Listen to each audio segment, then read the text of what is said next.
Hello, everyone. How are you? Hope you're having an incredible day, and may peace be upon you. And welcome to the show. It Takes Courage with me, your host, Dr. Izdihar Jamil. And today I have special guests, speakers from TEDxFullerton to be sharing their perspective, their ideas, and also actionable steps that you can use to build bridges in your community. So let's welcome the speaker as well as the curator, Hannah Kim.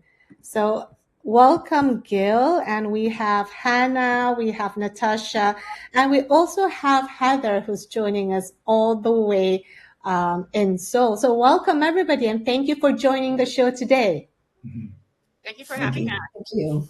My pleasure. So the TEDxFullerton, I believe it was on October 5th, if I remember correctly. So that's been about almost a month. And it has been a 6-month kind of like a pressure cooker situation, putting the talks together, crafting the talks, rehearsing, and then producing it. So congratulations, everybody. And what I'm going to do next is that I'm going to spotlight one person at a time, and then we'll come back everybody together, okay? So I would want to, so I'm going to spotlight Gil for the first round, and then I'll take all of you to the green room, and then I'll take you in, okay? So don't worry, everybody, they're going to be back. Okay, let's do this. All right, Gil, first of all, congratulations on giving your talk at TEDxFullerton. Thank you so much. I appreciate it. My pleasure. All right, Gil, let's go straight to the point. What is the biggest takeaway that people can take from your talk and how they can build bridges in the community? Well, okay, so I'm a comedy writer, and my main message was to think like a comic before you judge like a critic. So from years in the writer's room, I've learned how to be very open in the idea process. I call it write drunk, edit sober. And it's so important to generate a volume of ideas and have openness and playfulness before you shift to that edit mode. And I think that helps build bridges, because when people let their guard down and are able to bounce ideas off each other in a very open, collaborative way, then magic happens. Absolutely, because a lot of time, because I write books and help leaders to write books as well, but a lot of times they're so want to get things perfect, Gil, that they don't even write anything. They're waiting for the right sentence, the right opener or the right hook to start, versus what you're saying. What was it like? Write drunk or something? Write drunk, edit sober. Yes, because there is a place for that refinement, but that comes after. That's in the edit sober mode. So I think in the open playful mode, it's two different parts of our brain and our personality. And we have to, what happens is when we're critical from the get-go, then we get stuck. But as a TV writer, because we had a unique situation where the deadlines and we had to write a whole monologue in less than an hour, we didn't have the, even the luxury to be stuck. So you learn these techniques, and that's what I wanted to share with people. Brilliant. Okay, so Gil, let's tell the audience one technique that you shared at your TEDx, and more importantly, how can they use it to build bridges in the community? I believe that two simple words, what if? Like behind every great idea, it started that way as a what if. It's that imagination that in the beginning you need to play. And if the community says what if together and embraces all these what ifs, every what if opens a creative door. And then you shift into that edit sober, that critic mode, and you eventually find what is the best idea for our situation. But you have to engage in play to get the best possible ideas.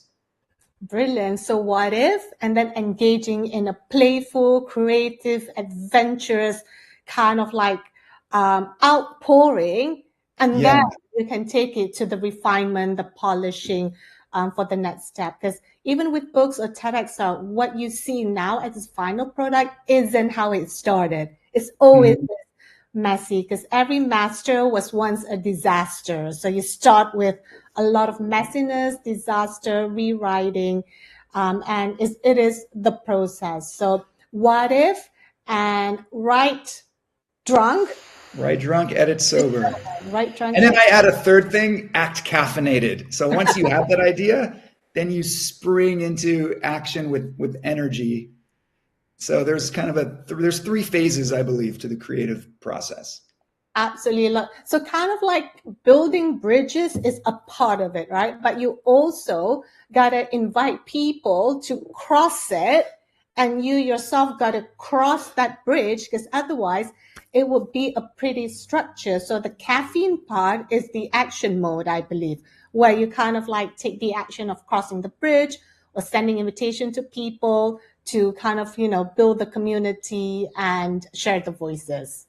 Absolutely. Yeah. I think that the bridge is really infinite, because in the right drunk mode, when you are in flow and you're ideating in a state of flow, there's endless bridges. Every communication, like right now, this is a bridge. You have to be able to bounce these ideas, to express these ideas, and for it to flow, you need a bridge. Otherwise, there's zero connection. Brilliant. Okay, people, if you're hearing this, write in the comment, write drunk, edit sober. Write drunk, edit sober. And for those of you, please watch Gil's talk, which is going to come out hopefully very, very soon. So make sure you keep an eye on Gil's talk to find out more about his perspective and unique idea. All right, Gil, thank you. I'll bring you up in a moment. Let me spotlight your next colleague, okay? Thank you so much. You're welcome. All right, let's spotlight Heather, who is all the way from Seoul, Korea, who says she has no other urgent and pressing matters at 4 a.m. in Seoul, Korea. Oh, you got the light. Fantastic. Great. Hopefully it's a little bit better. It's still a little odd. Now it's a little too much. So my apologies. That's okay. All right, Heather, let's go straight to the point. What is the biggest takeaway and most valuable thing that people can take from your TEDx talk on building bridges? Well, one of my claims is that in order to really build bridges, in order to connect with other people, we have to know ourselves, and we have to be true to ourselves, our authentic selves, which enables us to then accept others as they are. Okay, great. So talk about a couple of tips that people can be true to yourself. The first for me is that you really have to explore what do you believe and why do you believe it? And the best way to do that, I think, is to put yourself in situations where you can interact with and meet with people that are from different cultures, different backgrounds, different belief systems. And that by doing so, you open yourself up to new ideas, but you also learn more about what it is you truly believe and stand for, not as opposition to somebody else, but as a conviction within yourself. That is awesome. All right, Heather. So if you don't know, Heather has been living in Seoul for, I believe, the past 10, 20 years, if I remember correctly. Yes, a little over 20 years. A little over 20 years. So I know this is kind of off the script, but talk us through very quickly your experience as a foreigner living in Korea. Because look, Heather, like you stand out no matter where you go in Korea, right? You kind of popped out no matter where you go. So talk about that experience and how people who feel they are out of place in the sense how they look, how they speak, can build bridges within the community. Certainly. So this sounds a little silly, but because I've lived here so long and because I'm so comfortable being here, I remember walking past a glass building one day and saw my reflection. And I thought, oh my gosh, I'm not Korean, because everybody else around me, everybody else in the reflection, had dark hair and they were Korean looking. It's like, I just really stand out. And so I know that sounds silly, but because I was very well accepted into the community, then I have adapted very well. But on the other hand, as you said, like physically, I am always going to be the foreigner. And language wise, even though I speak Korean, I'm not perfectly fluent. I'm always going to be a foreigner in that respect.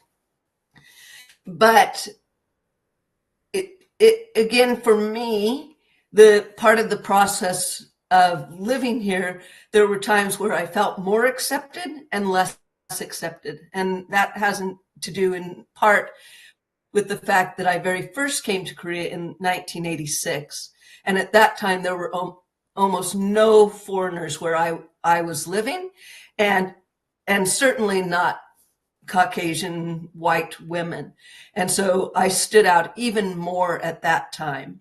And so part of what I needed to do once again was to find, how can I be enough Korean that I can be accepted by the community while once again retaining my true self and finding that comfortable balance. I don't know if that answers your question. Maybe I'm just trying to think, like, how can you be enough Korean while still be an American? So you're kind of like twiddling between those fine lines, right, Heather? And is it Right. exploration? Yeah. Right, because I had to learn about the culture. Mm-hmm. How do I bow? How do a simple thing like you hand gifts or even money at a grocery store, and you do so with two hands. So how can I be comfortable with and true to the cultural norms so that I'm not offending people while also retaining my own identity? Brilliant. Thank you so much, Heather, for that. I believe thank you is 감사합니다 in Seoul. Did I? Yeah, okay. Yes, 감사합니다. I'm getting it. 감사합니다. 감사합니다. All right, Heather. So I'll pop you in the back, the green room for a moment while I'll talk to your Certainly. colleague and I will bring you up, okay? All right. Thank you, Heather. All right, I'm just going to bring up Natasha now. So Natasha, thank you so much for being on the show. And let's talk through, I was there at your TEDx talk and the event. So your talk is, certainly stood out because of the message and the emotional vibration that you brought out in your talk. So talk us through the biggest and most important thing that people can learn from your talk. For me, it's really understanding how to find safety in your voice and your expression after maybe experiencing something traumatic. For myself, in my talk, I open up and I share my story about being sexually assaulted, and that took away my voice from me. And so at the end of the talk, I talk about how the voice can just be such a powerful tool. It's medicine. And when we learn to use it to support our nervous system, it not only allows us to mend the relationship with ourselves, but that connection allows us to view our perspective of the world differently and how we respond to safety differently. And for me, that changes how I react to trauma, how I react to stress, how I react to anxiety. And when I can change that within myself and create a safer environment, I change how I communicate with other people. And that begins to bring healing in so many different areas, I think. Yeah. Fantastic. All right. Tell us, what's one way that can use your voice as a tool to calm down your nervous system? Do you have an example that you can share with the audience? Absolutely. So I have one that I did in my TED Talk. It was pretty, in my opinion, pretty simple. And I love it because you can use it anywhere. You can put your finger up here. You can put it underneath the table if you're doing a presentation. But basically, you're going to take your thumb and your pinky finger together, and you're just going to slowly glide your thumb down your pinky finger as you inhale. And then you're going to slowly glide your thumb back up as you exhale and hum. And you're going to repeat that on all your different fingers. You can close your eyes and just take a moment. And if humming feels just a little too much, you can just breathe if you're doing that before a performance. And that little 30 seconds of safety just really changes your environment. Fantastic. It's a really simple, practical, easy 30-second, a minute, or it can be as long as 10, 20 minutes, 30 minutes if you wanted to. And so what does it do, Natasha? Does it, for you personally, does it help to calm down your body? Does it help you to stay grounded? Does it help you to be in safety? Does it help you to have the courage to kind of like speak up something? Because I know even for myself personally, there have been times when I don't feel safe in that particular environment and I just shut down. So what does that kind of like tool help you in your own personal life? It's a great question. So for starters, not to get too sciencey, but we have this nerve in our body that's really responsible for how we respond to stress. And it's called the vagus nerve, but we don't need to get into that today. But the vagus nerve is deeply connected to the voice and to our breath. And so if we want to experience calm, we want to take a minute to just reset, to find safety, to perform optimally, then we need to take a minute to understand how to manage our breath. And the voice is such a beautiful vibrational tool because it sends those vibrational signals down to the rest of your nervous system. So when we're feeling stressed, if we just take a minute to even just sigh, that's just a signal to say, hey, let me just take a second, let's breathe. And then you can go into your next thing. And for me, these tools are, maybe I'm stepping on stage and my stress level, my anxiety is at a 10. If I can take 30 seconds, 60 seconds, 90 seconds to bring it down at like a level 7, then when I step back on stage, maybe I hit an 8 or a 9, but I'm not so overwhelmed by the stress anymore because I took myself down a couple of notches.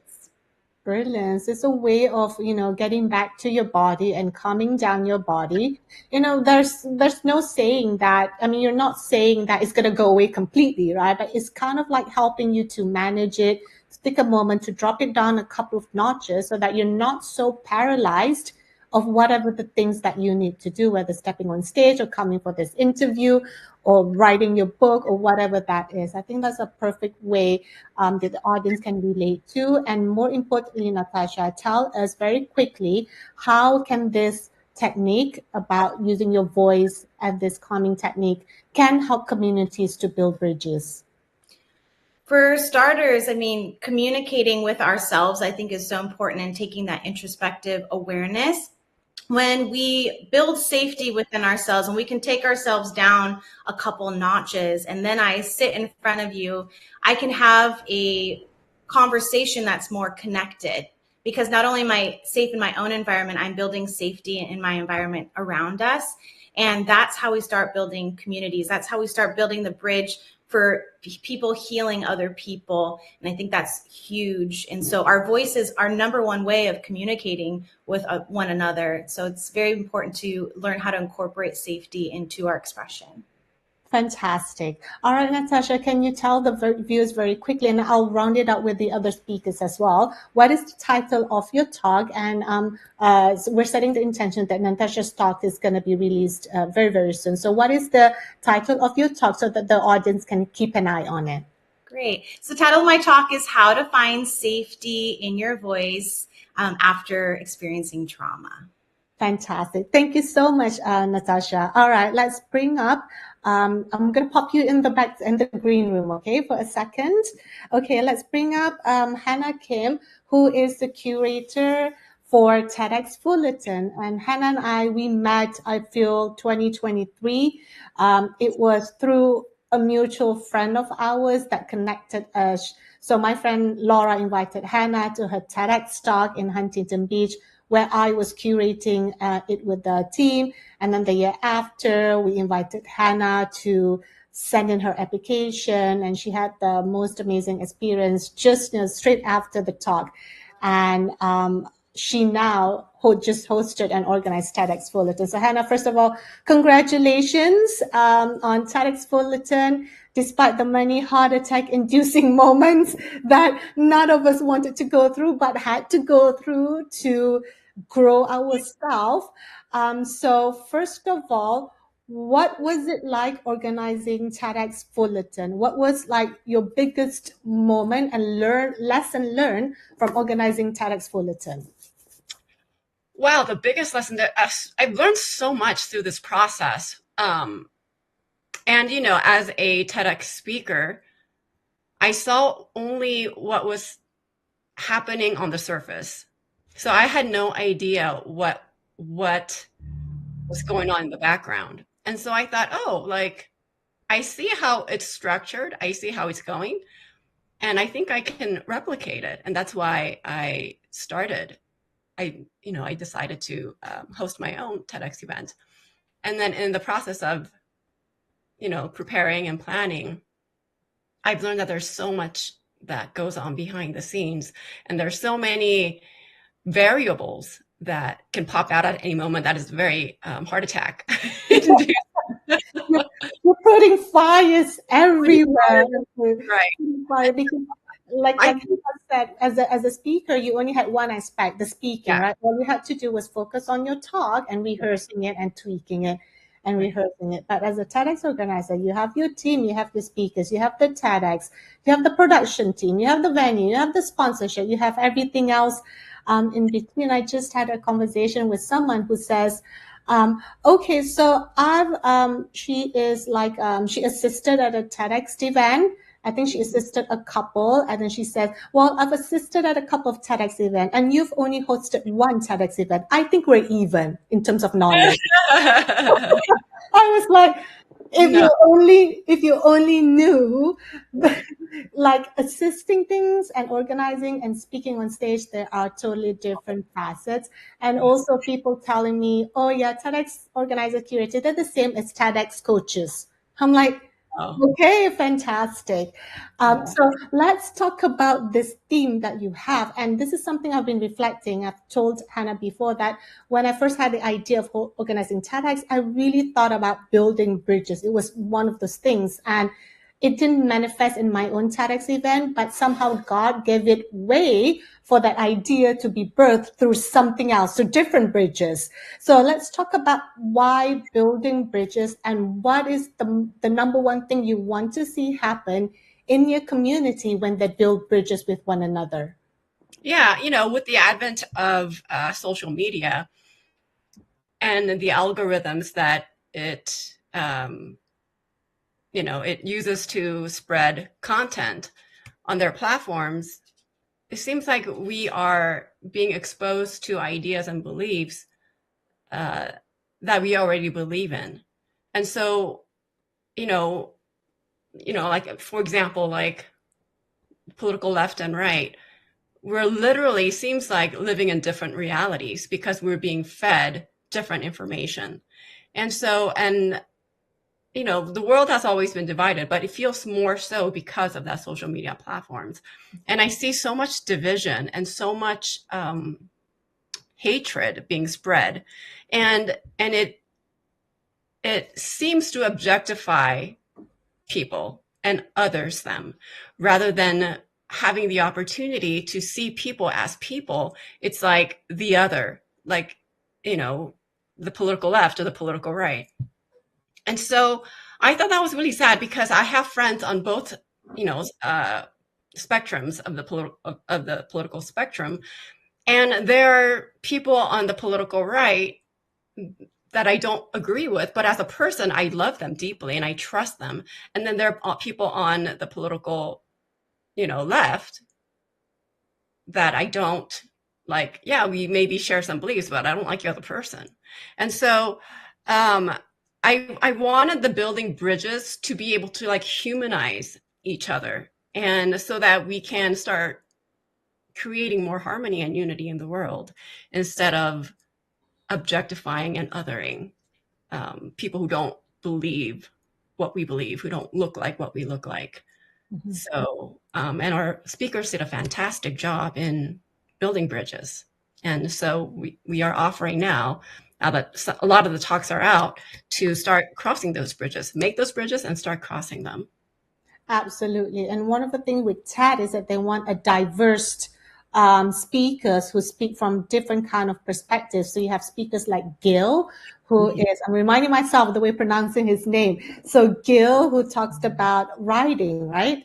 Write drunk, edit sober kind of thing. And you have Natasha, who talks about trauma and how certain tools and techniques just helps her to calm things down so that it doesn't paralyze her. And then you have Heather, who talks about how does she be enough Korean while still be an American where she lives in, Korea. So there's multiple talks as well as, other, Hannah also had performers and, who is that rock star, Hannah? Oh, Shane Adams. Yeah, so you have, different kind of perspectives. Okay, Hannah, let's touch base with one of the most common thing that we get asked is how do you stand out in front of TEDx organizers? So just give them a little hint. Yeah. So I think I get a lot of applications where people talk about their experiences because, like this experience is so unique. But yes, experiences and stories are really, really important, but they have to be based on an idea that is worth spreading. So if your idea is really generic and not unique, but you have this incredible story, it's probably not going to be chosen because as TEDx curators, we get a lot of applications. And so sometimes, especially towards the end, near the deadline, people are just sending in applications. Right. And sometimes you don't get to read everything. So what I did was I went right to what their idea was. So if their idea stood out, I'll read the rest of it. If it didn't, I'll just pass it because I have so many applications to read. And I suspect that that's the case with a lot of TEDx curators because they get a ton of applications. So make sure that your idea stands out, that it's unique. Yeah, the idea is unique, specific, different, personable, and the less words, the better. So it's not about having it in 20 sentences. It's about maybe 7 to 10 words in terms of the idea to go straight to the point.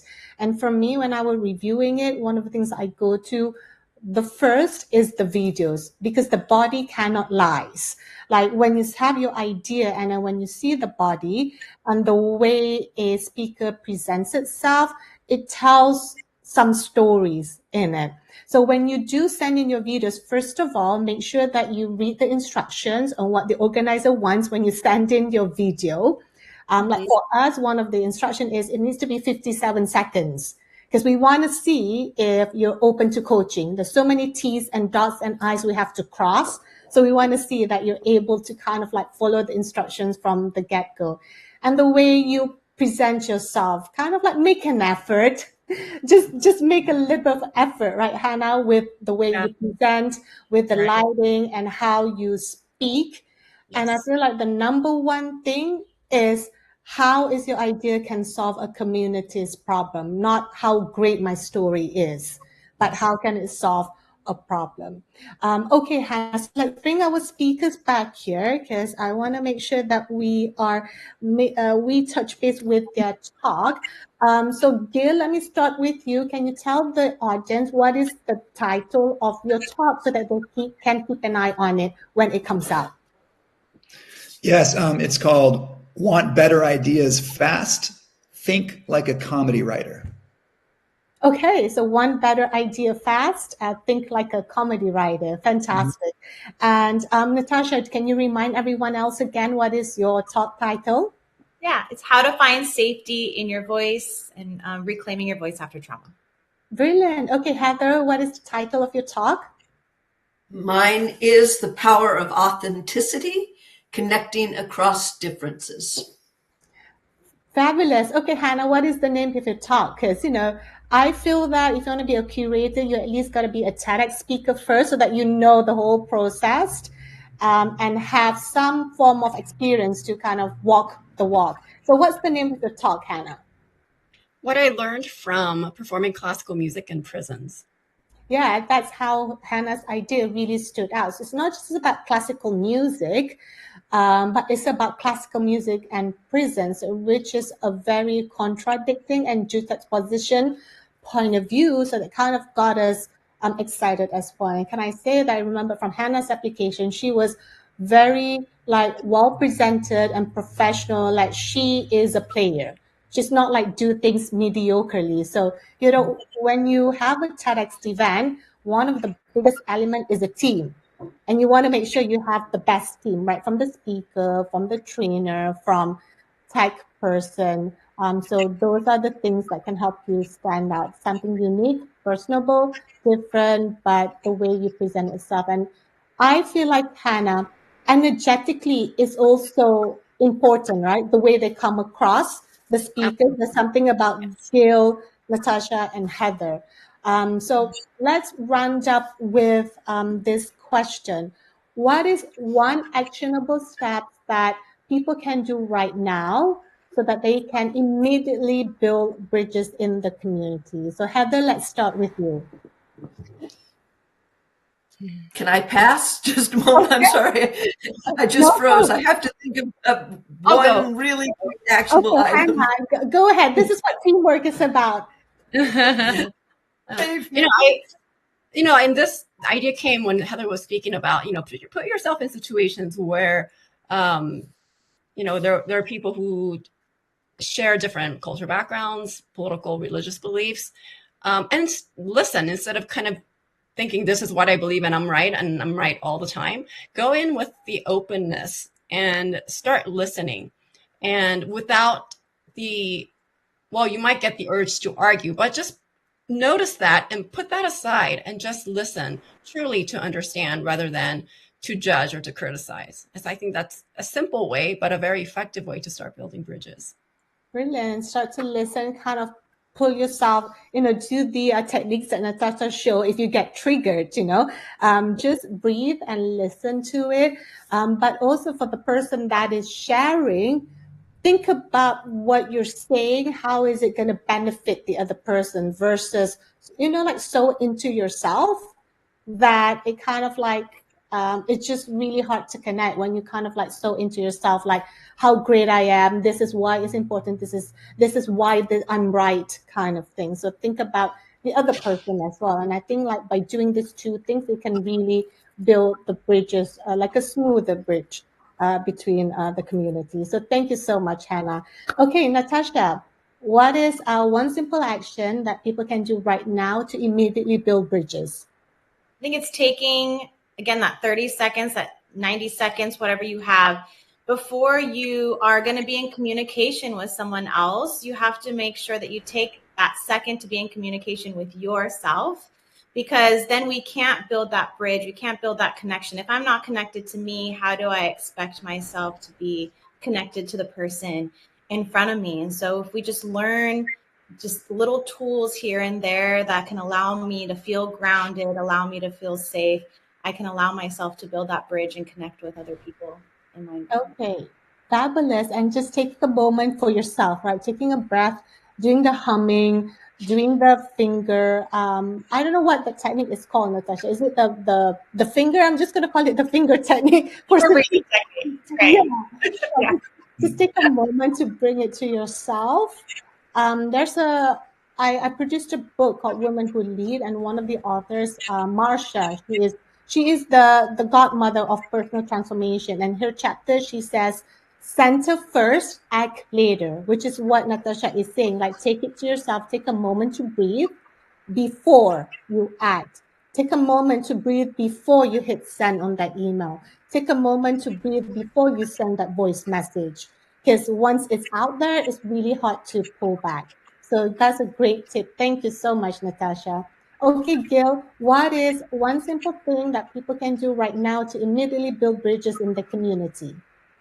So from spending years in TV writers' rooms, I've learned to embrace all the differences in a room together, because the different perspectives, all the different backgrounds, it creates curiosity and novelty. And that's where these fresh ideas and original ideas come from. So I believe if everyone can adopt a writer's room mindset and try to curate their own writer's rooms where they reach out to different people from different backgrounds and just bounce ideas off each other in a low stakes way and see what happens. Fantastic. So create like spaces. One of the speakers is JS, and then another interview he says, have conversations in the different spaces. So here, like Gil is saying, have in whatever spaces that you have, try and see if you can create conversations or bounce ideas or see if you can connect with someone differently. Think if you're like, I've never had alcohol ever in my life, so I can only imagine. I have virgin Mai Tais, so when I load it up with sugar, I kind of like blah kind of thing. So it's kind of maybe like just the raw, unfiltered version of yourself versus the polished, reserved way that you want to approach people. I think that maybe is that what you're saying, Gil?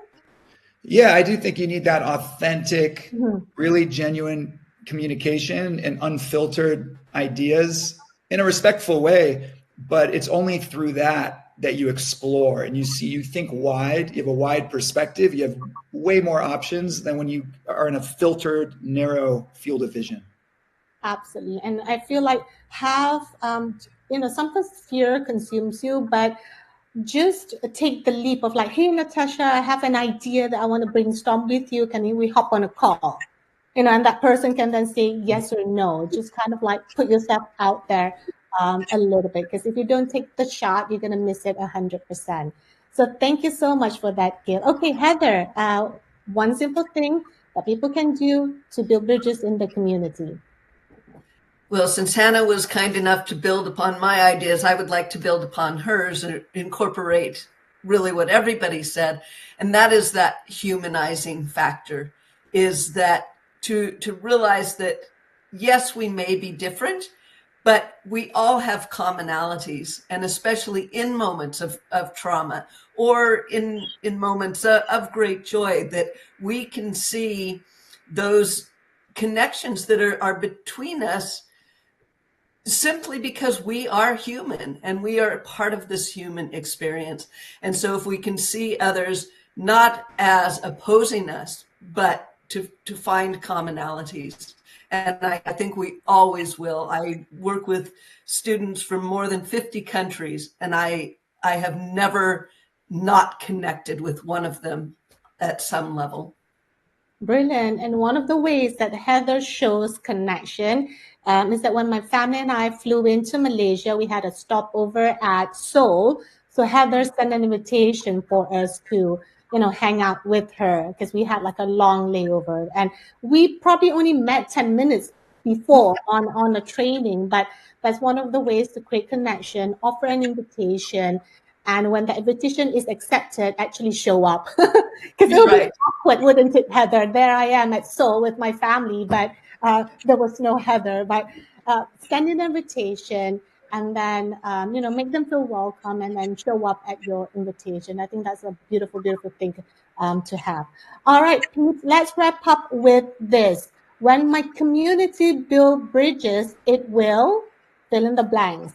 When my community build bridges, it will. Let's start with Hannah. Create more harmony. Brilliant. Okay, Natasha. When my community build bridges, it will Heal others. I'm so sorry. Could you repeat that? Heal others. Oh, okay. I heard something else, which I'm not gonna. Okay. So when community build bridges, it can help heal others and create more harmony. Gail, when community build bridges, they can take everyone to greater heights. Beautiful. Take everyone to greater heights. Okay, Heather, let's take us all the way to the home run, okay? When community build bridges, it will bring joy. Bring joy, absolutely. Even joy at 4 a.m., Heather? Even at 4 a.m. And I think she's gotten better. I think we healed her cold. Yes, I feel much better. There we go. So like Heather came in, I don't feel, she had a cold. She's not feeling well. But I think energetically, we kind of helped her to elevate her vibration and kicked off the cold by having more joy. So thank you so much. Thank you so much, Hannah, Gil, Natasha, and Heather for joining me today. And make sure you catch the speaker's talk when it comes up, hopefully very, very soon. I mean, Heather's talk is already out, I believe. So yes, Heather's talk is already out. So you can go directly to Heather and reach out to her and for her talk, or go to YouTube and search for Heather's TEDx talk, and it will come up. And Gil and Natasha's will come up very, very soon. So thank you, everybody. Take care. May peace be upon you. And remember, courage. It takes courage to share your voices, because only that it will help to build bridges in our community. All right, everybody, say goodbye. Bye.